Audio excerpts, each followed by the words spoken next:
My current role is co-founder and CEO of Vervo, a skills assessment company. My background's quite unorthodox. I grew up in Tel Aviv in Israel, and after high school, I served in the military. I was in charge of a tank platoon, and then I worked in a couple of tech companies very briefly, and that was sort of the .com era. And Israel is a place that it was sort of explosive in tech at the time and still is. And then I moved to Melbourne, and here in Australia, great place to live. And I went to law school, and I studied law commerce at Melbourne University. And then I went through a sort of more traditional corporate career path. I worked in banking for about 10 years, starting as a graduate and eventually leading a big team. And there was a 2-year gap or break that I took from banking in the middle of that, where I spent time at the Red Cross and coordinated international emergency response, which was a sort of fascinating thing to do. But either side of that was banking. And then after that, in late 2016, December 2016, I left NAB, which was the most recent place where I had an actual job that someone else created, and we founded Vervo, and that's what I've been doing ever since, in a job that I helped create for myself. There are two main things that I guess helped me take that leap from a corporate job to doing founding a company. The first is the problem itself was something that both David and I, my co-founder, felt very strongly about. We wanted to solve this problem. We saw an opportunity, and there's sort of all the things that you would expect to hear a founder say. But what is not talked about is the personal drive and decision and risk.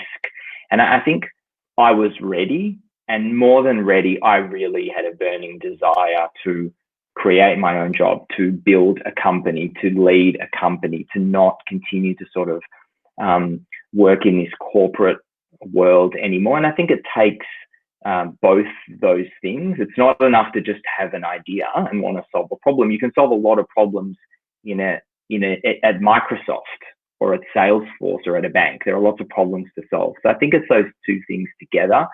And then, you need luck, timing, the right co-founder, and all these kind of things, and the stars aligned. The best and worst career advice they're linked to each other. They're two sides of the same coin. I think the best advice is to really try and figure out what you love. And this is a cliche. People talk about what's your superpower. I don't sort of normally like to use cliches, but there's something about that is like, what can you uniquely do that no one else can do? And they tend to go together with, what you end up love doing. People they love doing something that they're awesome at doing. They go together. Not always, but often. And so when you sort of figure that out, I think it takes some time, some discovery and feedback and reflection. But if you can figure out what you love doing, where you can be, another way to ask that question is, when are you at your best, right? What's the environment? And when you figure that out, you have to go after it. There's no choice. Otherwise, it's soul destroying. And the worst advice is to compromise on those things because of whatever, money, titles, security. And the biggest risk you can take in your career is not taking risk.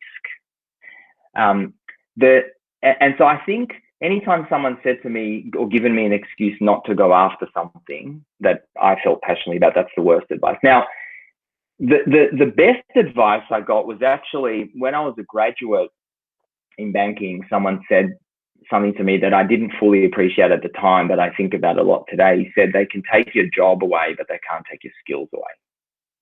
And it's connected to this point that I've been talking about, sort of following, discovering your superpower. Once you figure out what you're good at and you develop skills around that, it doesn't matter, like the logos will change, the companies will change, but you can continue to do that for yourself or for someone else. And people are always fearful, and I'm not being dismissive of, losing your job can be very, very stressful and very painful. But if you have confidence around, these are the things that I can do really well, it's a big world. a big world. There are plenty of opportunities to do that. I wish I knew that I wanted to do this, and I wish I could have done it earlier. And I wish I was less, I guess I wish I had the courage and the conviction to sort of be less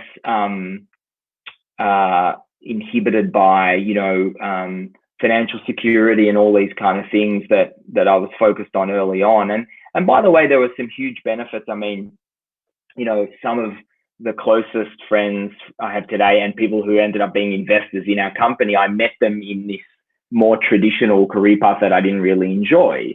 And sometimes you just want to be around other smart people. But if I had my time again, I would have wanted to be unleashed earlier, to be doing sort of higher beta, higher risk kind of more inventive things, like creating a company like Vervo earlier on.